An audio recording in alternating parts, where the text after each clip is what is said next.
দর্শক, আমরা এই মুহূর্তে বাইতুল মোকাররমের সামনে উপস্থিত আছি। এখানে এই বাইতুল মোকাররমের ভিতরে মারামারি হয়েছে, সেই দৃশ্যটি আমরা দেখতে পাচ্ছি। দর্শক, আপনাদের দেখানোর চেষ্টা করছি যে কি কারণে মারামারি হয়েছে বা কি কারণে এখানে উত্তেজিত, সেই বিষয়টি আপনাদের একটু দেখানোর চেষ্টা করব।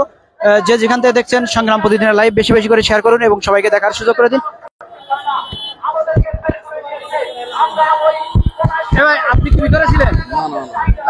দর্শক, যে যেখান থেকে দেখছেন, আমরা খবর পেয়েছি যে ভিতরে মারামারি চলতেছে, সেই বিষয়টি আপনাদের দেখানোর চেষ্টা করছি। দর্শক, যে যেখান থেকে দেখছেন সংগ্রাম প্রতিদিনের লাইভ বেশি বেশি করে কি।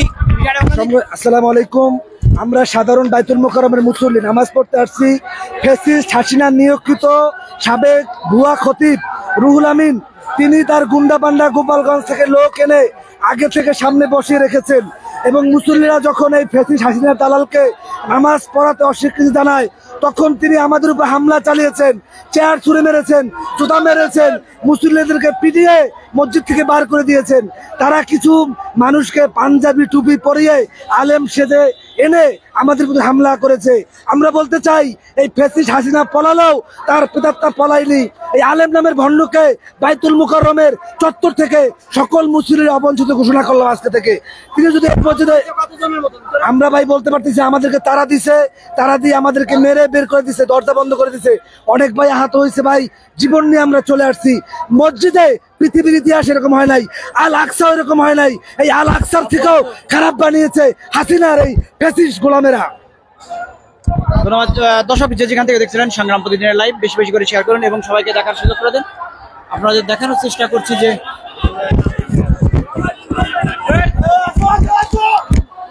দর্শক, যে যেখান থেকে দেখছেন সংগ্রাম প্রতিদিনের লাইভ, এটা একটু ধরে দিন ভাই, একটু ধরে দিন, রক্ত দর্শক, যে যেখান থেকে দেখছেন সংগ্রাম প্রতিদিনের লাইভ বেশি বেশি করে শেয়ার করুন, শেয়ার করে সবাইকে দেখার সুযোগ করে দিন। আপনারা দেখানোর চেষ্টা করছি যে দর্শক, যে যেখান থেকে দেখছেন সংগ্রাম প্রতিদিনের লাইভ বেশি বেশি করে শেয়ার। দর্শক, আমরা একটু আচ্ছা ভাই, আওয়ামী লীগের দালাল হিসাবে চিহ্নিত আগের রুহুল আমিন, আওয়ামী লীগের দালাল সেই রুহুল আমিন আগের জন মসজিদের ইমামতি করতে চায়। আমরা নামাজ পড়তে গিয়েছিলাম, আমাদেরকে বের করে দিয়েছে, সাধারণ মুসল্লিদেরকে বের করে দিয়েছে তাদের গুন্ডা বাহিনী নিয়ে। আমাদের সাধারণ মুসল্লিদের, আমরা যারা পবিত্র স্থানে নামাজ পড়তে আসছিলাম, সমস্ত মুসল্লিদেরকে ঘাড় করে আমাদেরকে বের করে দিয়েছে। এখনো সেই আওয়ামী দুঃশাসন লোকেরা, পলায়নকৃত সেই আওয়ামী দালাল বাইতুল মোকাররমের খতিব, তাকে তারা জোর করে মেম্বার দখল করে, ইমাম দখল করে আমাদেরকে বের করে দিয়েছে।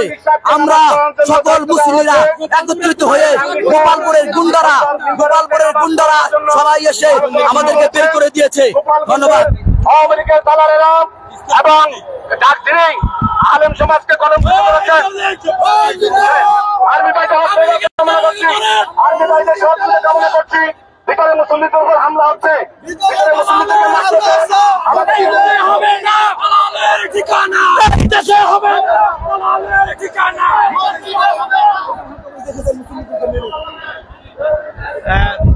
দর্শক, আমরা আপনাদের দেখানোর চেষ্টা করছি যে বিষয়টি আপনারা দেখতে পাচ্ছেন যে মসজিদের ভিতরে যে নামাজের সময় যে কি হয়েছে ভিতরে,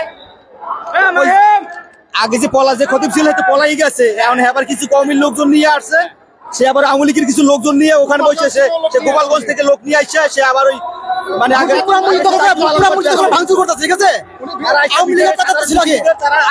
সাধারণ মুসলিমদের মারধর করতে আছে। আওয়ামী লীগের কিছু লোকজন ওই আগের সেই খতিব সাহেব নিয়ে আসছে, এখন আমাদের সাধারণ মুসলিমদের তারা মারধর করতে আছে। আমরা দর্শকের যেমনটা দেখছিলেন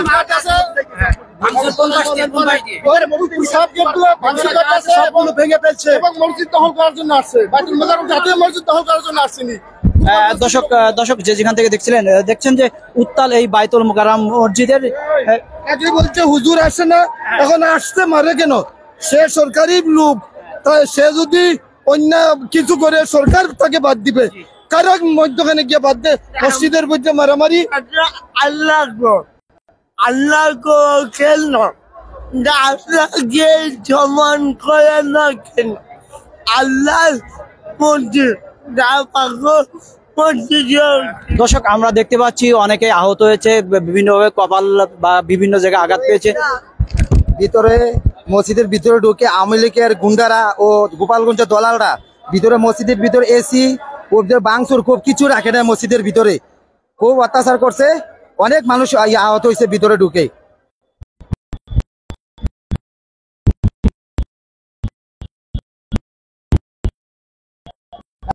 দর্শক আপনাদের দেখানোর চেষ্টা করছি, বাইতুল মোকাররম নামাজের এই টাইমে দর্শক হঠাৎ করেই উত্তাল হয়েছেন এবং যে কারণে আপনাদের এই বিষয়টি একটু দেখানোর চেষ্টা করছি যে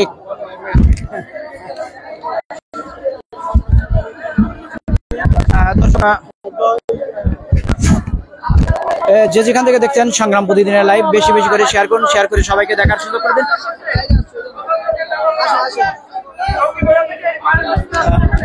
দর্শক যে যেখান থেকে দেখছেন সংগ্রাম প্রতিদিনের লাইভ বেশি বেশি করে শেয়ার করবেন এবং সবাইকে দেখার সুযোগ করে দেন।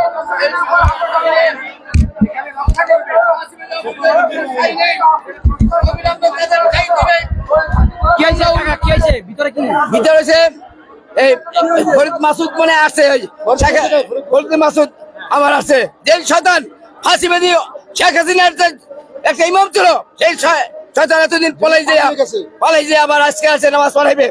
ওই ইসলামের শত্রু, আজ বাংলাদেশের মানুষের শত্রু, জাতীয় মসজিদে আজ কেমনে নামাজ পড়া যায়? আমরা মুসলমান হইয়া তাকে নামাজ পড়তে দেবো না।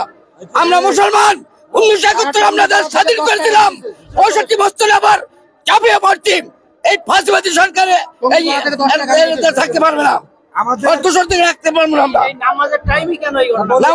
প্রশ্ন হলো, এটা কি ইসরায়েল যেখানে মসজিদে মুসল্লিরা ঢুকবে তাদের প্রতি হামলা চালাবে? সম্মানী ভাইরা, এই হাসিনার ফেসিস নিয়োগকৃত খতিব আজকে গোপালগঞ্জ থেকে গুন্ডা পান্ডা এনে মুসল্লিদের উপর হামলা চালিয়েছে। আমরা বলতে চাই এটা ইসরায়েল না, ইসরায়েল যা করেছে মসজিদে আল আকসার সাথে আমাদেরও তা করেছে। আল্লাহর ঘর রক্তাক্ত হয়েছে এই গোলাম হাসিনার আলমের কারণে, ভণ্ড আলমের কারণে। তাকে বাইতুল মোকাররমে আমরা দেখতে চাই না। আমরা প্রতি সপ্তাহ নিয়ে জুমার নামাজ এখানে পড়তে আসি। সকাল থেকে আমরা শুনতে পেয়েছিলাম, অনলাইনে নিউজ দেখলাম যে টুঙ্গিপাড়া গোপালগঞ্জ থেকে রুহুল আমিন সাহেব তার মাদ্রাসার ছাত্র শিক্ষক ও এলাকার কিছু লোকজন নিয়ে 12টা গাড়ি করে ঢাকায় পৌঁছতেছে। রুহুল আমিন সাহেব সাথে তাদেরকে নিয়ে, খতিব সাহেব রুহুল আমিন সাহেব, পরে সকাল 11টার সময় তারা গাড়ি থামিয়ে 12টা গাড়ি থেকে সব লোকজন নেমে একসাথে মসজিদে প্রবেশ করছে। এখনো তারা ওখানে অবস্থান করছে। সাধারণ মুসল্লিদের সাথে এখন তাদের লাভাবলা ধরপাকড় চলতেছে, মারধর চলতেছে। তারা যে ভিতরে মুসল্লি যারাই যাচ্ছে, সাধারণ মুসল্লি যারাই যাচ্ছে তাদের প্রতি মারপিট করা হচ্ছে, প্রবেশ করতে দেওয়া হচ্ছে না, বিভিন্ন ভাবে অত্যাচার এগুলো চলতেছে। এগুলি সমাধান খুবই জরুরি দরকার। আল্লাহর মসজিদ রক্ষা করা সকলে ইমানি দায়িত্ব। এগুলি সকলের থেকে সুনজর রাখা দরকার। আপনার মিডিয়া যারা আছেন প্রচার করুন সঠিক জিনিসটা কি। এখানে প্রথমে কিভাবে ঘটনাটা ঘটেছে? আপনি যেহেতু ভিতরে ছিলেন, ভিতরে রুহুল আমিন সাহেব 11টার পরে ঢোকার পরে ওনারা মাইক এবং মসজিদের ভিতরে কাতার কাজে তারা দখল বললেই চলে, তারা তাদের অবস্থান নিয়েছে, তারা সামনে সামনে আছে। এর পরবর্তী তারা মাইক কেড়ে নিয়ে বক্তব্য দিতে থাকে। এরপরে এই পরিস্থিতির সৃষ্টি হয়। দর্শক একটু জানার চেষ্টা করবো।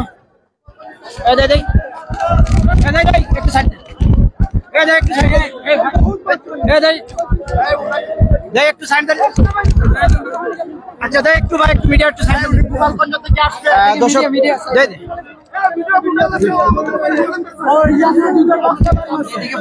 ভাই একটু লোকজন ছাড়া আগের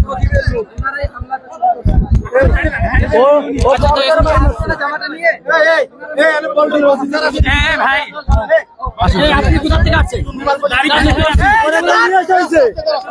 কোথা থেকে আসছেন? আমি এরকম মাদ্রাসার সাথে পাজামা কিনতে আসি, পায়জামা সালোয়ার কিনতে আসি। এই জামা ছিঁড়ে ফেলাইছে মাইরে আমার।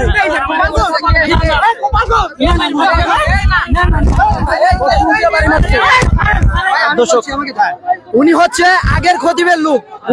উনারা যখন নতুন খতিব বয়ান শুরু করছে তখন নতুন খতিবের উপরে উনারা আইসা হামলা শুরু করার পরবর্তীতে নতুন খতিবরে সরাই নেওয়া হয় এবং পরবর্তীতে আগের যে খতিব ছিল উনার লোকজন হামলা করার পরে পুরাতন খতিব আইসা তখন এই বিশৃঙ্খলা সৃষ্টি করে। দর্শক যেমনটা দেখছিলেন যে আমরা দেখতে পাচ্ছি যে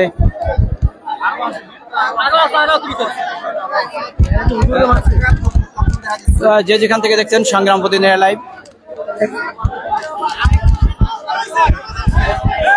দর্শক আমরা একটু জানার চেষ্টা করব যে নামাজের সময়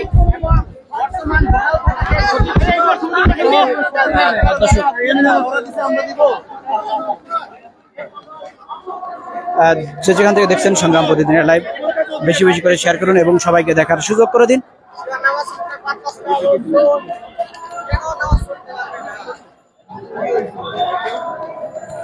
দর্শক আমরা এই মুহূর্তে দেখতে পাচ্ছি যে একজনকে আটক করেছেন, সেটা দেখার চেষ্টা করছি।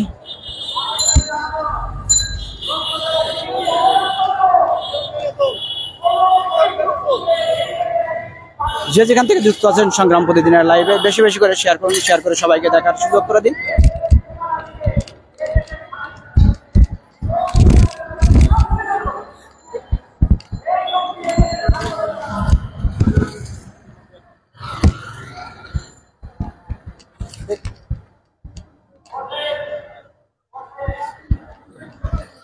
দর্শক আমরা একটু দেখানোর চেষ্টা করবো যে দেখি ভাই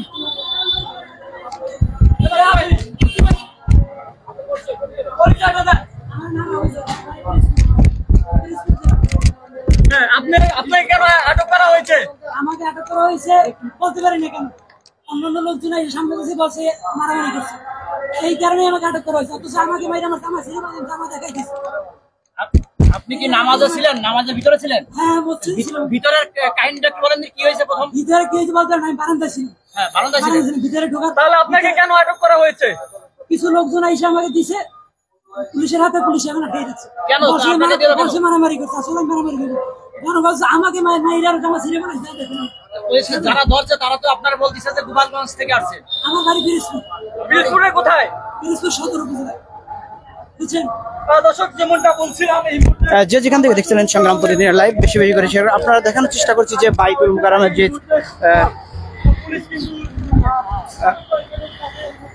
যে যেখান থেকে দেখছেন সংগ্রাম প্রতিদিনের লাইভ বেশি বেশি করে শেয়ার করুন এবং সবাইকে দেখার সুযোগ করে দিন। আমরা আবার আপনাদের দেখানোর চেষ্টা করবো ভিতরের দৃশ্যটি। আমরা দেখতে পাচ্ছি 5 থেকে 7 জন আহত হয়েছে, তাদের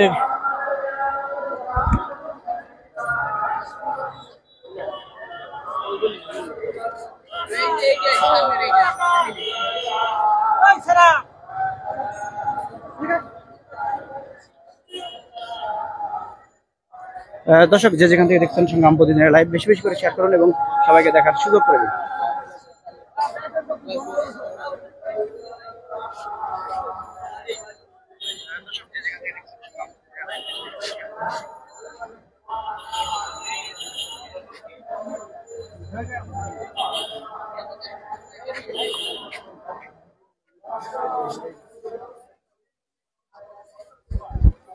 দর্শক আমরা একটু জানার চেষ্টা করবো।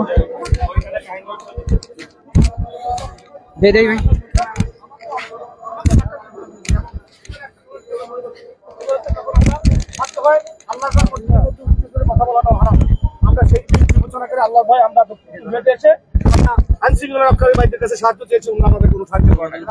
বলে যে ভাই আসতে বলে ভাই আমরা ভিতরে যেতে পারবো না, আমরা ভিতরে গিয়ে মর্যাদা নিয়ে যেতে পারবো না, কর্তৃপক্ষ আছে। আমি বললাম যে ভাই কর্তৃপক্ষ সালেহ সাহেবকে নামাজ পড়ার জন্য দায়িত্ব দিয়েছে, এবিএম রুহুল আমিন সাহেবকে দায়িত্ব দেয় না, উনি তো পালিয়ে গিয়েছেন। তো আজকে এই বিতর্কিত ব্যক্তি এসে শহর দখলের মতো সন্ত্রাসী বাহিনী নিয়ে শহর দখলের মতো অন্তত 20-50 জনকে তার এই গুন্ডা বাহিনী আহত করেছে অতর্কিত ভাবে। এখন তারা মুসল্লিদের তোপর মুখে বাইতুল মুকাররম ছেড়ে পালিয়েছে বন্ধুরা আমার। এবং আপনারাও চির লক্ষ্য করবেন এই বাইতুল মুকাররমে খুনি এবিএম রুহুল আমিন সহ তার প্রেতাত্মাদেরকে আইনের আওতায় এনে মামলা দিয়ে তাদেরকে বিচারের জন্য আমরা দাবি জানাচ্ছি। এবং বাংলাদেশ জাতীয়তাবাদী উলামা দল কেন্দ্রীয় সংসদের পক্ষ থেকে তীব্র নিন্দা এবং প্রতিবাদ জানাই যে এই বাংলাদেশের জাতীয় মসজিদ বাইতুল মুকাররমে আওয়ামী পেটুয়া বাহিনীর সন্ত্রাসীরা এসে এভাবে হামলা করে মসজিদের মধ্যে এভাবে বিশৃঙ্খলা সৃষ্টি করে আজকে ঢাকাবাসীকে বাংলাদেশের আপামর জনসাধারণের হৃদয়ের স্পন্দন ইসলামী মূল্যবোধের সবচেয়ে বড় মার্কাজ বাইতুল মুকাররম জাতীয় মসজিদে আজকে নামাজ পড়া থেকে আমাদেরকে যারা বঞ্চিত করেছে, যারা মুসল্লিদেরকে আহত করেছে, তাদের বিচার দাবি করছি বন্ধুরা আমার। আপনারা একমত আমার সাথে? ইনশাল্লাহ আমরা অচিরেই এই সন্ত্রাসীদের এবিএম রুহুল আমিন সহ সন্ত্রাসীদের বিচার দাবি করছি এবং বাইতুল মোকাররমের এই নামাজের পরিবেশ সহ মুসল্লিদের উপর যে আঘাত করেছে অ্যাটেম্প টু মার্ডারের মামলা সহ তাদের বিরুদ্ধে আইনগত যে সমস্ত ব্যবস্থাগুলো আছে সেগুলো নেওয়ার জন্য আমি সাংবাদিক ভাইদের মাধ্যমে এই অন্তর্বর্তীকালীন সরকারের কাছে উদাত্ত আহ্বান জানাচ্ছি। বন্ধুরা আমার, আপনি কি তাদের চিহ্নিত করতে পেরেছেন? এবিএম রুহুল আমিন সাহেবকে চিহ্নিত করলে ওনার যত মুসল্লি আছে যেগুলো ওনার সাথে মাদ্রাসার ছাত্র ভোটভাঙ্গা গোপালগঞ্জের 8-10টা মাদ্রাসার ছাত্রদেরকে নিয়ে আসছে। এরা কোনো মুসল্লি নয়, একজনকেও খুঁজে পাবেন না। সাধারণ মুসল্লিরা আছে, সাধারণ মুসল্লিরা শান্তির পক্ষে ছিল, আমরাও সাধারণ মুসল্লি হিসাবে শান্তির পক্ষে ছিলাম। ঠিক আছে, এবিএম রুহুল আমিনকে গ্রেফতার করলে সন্ত্রাসী বাহিনী